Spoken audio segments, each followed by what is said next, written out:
India has come out strongly against any military strike on Iran. India has in fact gone beyond just words. India has put its money where its mouth is. They were meeting on the sidelines of the China-Africa summit, and these ministers released a joint statement. What did it say? No.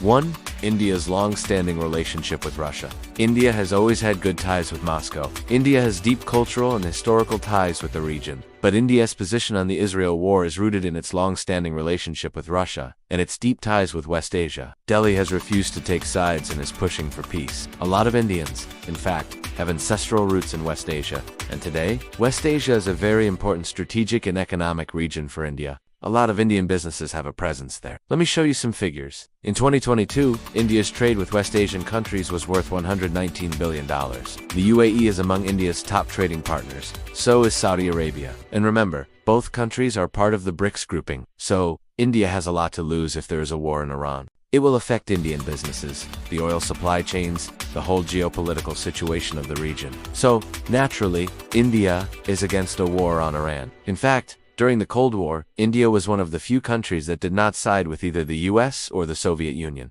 And yet, India's ties with Russia were strong. They remain so, even today. In 2022, Russia was India's third largest trading partner, after the United States and China. India buys most of its defense supplies from Russia. So, there is a long-standing relationship between the two countries. That's reason no. 1.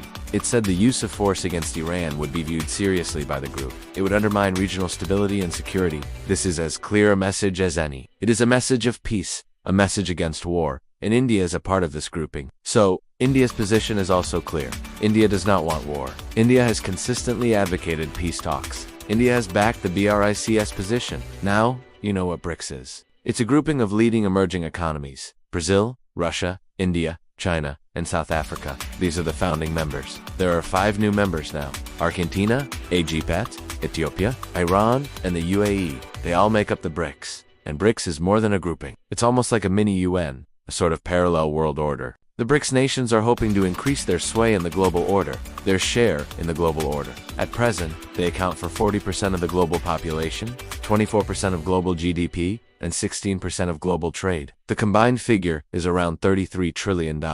So, you see the economic heft of the BRICS. And this economic power is now being used to push for peace. The BRICS foreign ministers met in Cape Town on Thursday. There is a reason why India has taken this position. 2 reasons. In fact, reason no? 2. India's ties with West Asia. What about the attack on Israel? There is no justification for that. For the civilian casualties, for the loss of life.